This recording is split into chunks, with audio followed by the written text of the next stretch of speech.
შეხვედრა ქალ აქტივისტებთან, რომლებიც ოცნებამ უკანონოდ დაიჭირა, დააჯარიმა და მათ წინააღმდეგ რეპრესიებს ამ დრომდე აგრძელებს. მათთან აუდიენცია კოალიცია ცვლილებისთვის ოფისში მიმდინარეობს, მოძრაობის სახელწოდებით პროტესტში წევრებს ნიკა გვარამია ხვდება. იზივე კუა აგრძელებს ამ თემაზე ფორმულას პირდაპირ ეთერში საუბარს.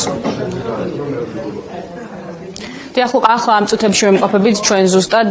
კოალიცია ცვლილებისთვის ოფისში, სადაც რამდენიმე წუთის წინ მოვიდა ნიკა გვარამიაც და რამდენიმე წუთში დაიწყება უკვე შეხვედრა პროტესტში მონაწილე ქალებთან, რომლებიც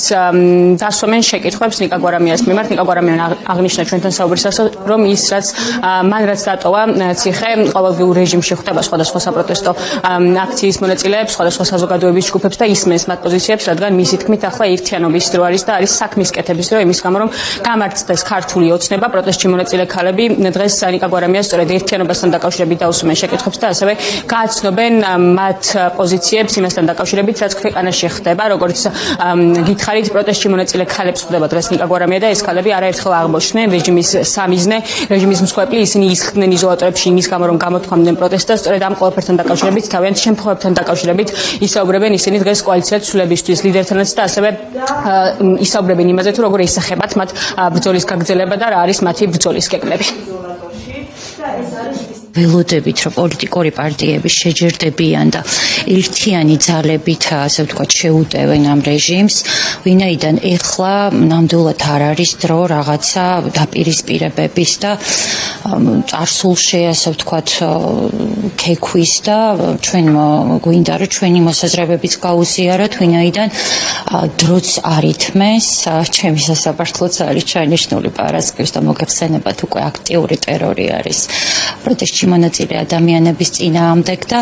გვინდა რომ რაღაცა ერთობლივ მოსაზრებებზე შევჯერდეთ ამ შემთხვევაში ახლებთან და მზად ვართ ყველასთან რომ გავითვალისწინოთ ერთმანეთის მოსაზრებები. ჩემთვის მნიშვნელოვანი არის პირველ რიგში რომ კოდი არის არალეგიტიმური. ანუ მე მხოლოდ ამის ირგვლივ ვტრიალებ რომ ანუ არ აღიარება და ამათთან არანაირი თანამშრომლობა და არანაირი დებატი, იმიტომ რომ აზრი არ აქვს. მე ვკითხავ ნიკა გვარამიას როგორც იურისტს, რომ ანუ ახსნას ამ კანონის აზრი რა, ანუ თუ აქვს საერთოდ რამე, ეს კანონიც არალეგიტიმურია, ისევე როგორც ეს კოდში. და შესაბამისად, ჩვეულებრივი დიალოგი იქნება გაცნობის ფარგლებში. როგორც გითხარით, ამ წუთებში მიმდინარეობს კოალიცია ცვლილებისთვის ოფისში შეხვედრა და ნიკა გვარამია ახლაც საუბრობს პროტესტში მონაწილე ქალებთან. ის ჩვენთან საუბრისას კომენტარში აღნიშნავს იმას, რომ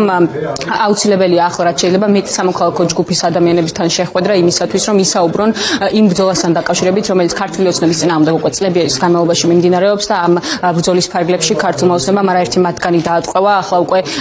ის იწყებს მოქალაქეების დაკავებას ტროტუარზე დგომის პროტესტის გამოხატვის გამო და სწორედ ამ ყველაფრის საფუძველზე ნიკა გვარამიას თქმით უმნიშვნელოვანესია რომ რაც შეიძლება მეტი ადამიანი გაერთიანდეს, მეტმა ადამიანმა ისაუბროს იმასთან დაკავშირებით თუ რა პრობლემების წინაშე დგანან მაშინ როდესაც ებრძვიან ქართულ ოცნებას, ის მოისმენს და ამ წუთებშიც ისმენს იმ ადამიანების ისტორიებს, რომლებიც ბოლო თვეების განმავლობაში აღმოჩნდნენ სწორედ რეჟიმის მსხვერპლი და არაერთი დღე გაატარეს იზოლატორში იმის გამო რომ გამოთქვამენ პროტესტს. კადრში დაგანახებთ ახლაც ამ წუთებში ნიკა გვარამია არაერთ მოქალაქესთან საუბრობს სწორედ იმ საკითხებთან დაკავშირებით, რომელიც მიმდინარეობს ქვეყანაში. ჩვენ ვშევით ადგილზე და მოვლენების განვითარების შესაბამისად მოგიყვებით იმას, თუ როგორ პოზიციებზე შეჯერდებიან საბოლოოდ და როგორ შეიძლება რომ იბრძოლონ ქართული ოცნების რეჟიმს, რომელიც ამ ბოლო დღეების განმავლობაში და ბოლო თვეების განმავლობაში სწორედ აქტიურად ურტყამს პროტესტის მონაწილეებს და მათ წლობით ციხეში გამოკეტვას უპირებს.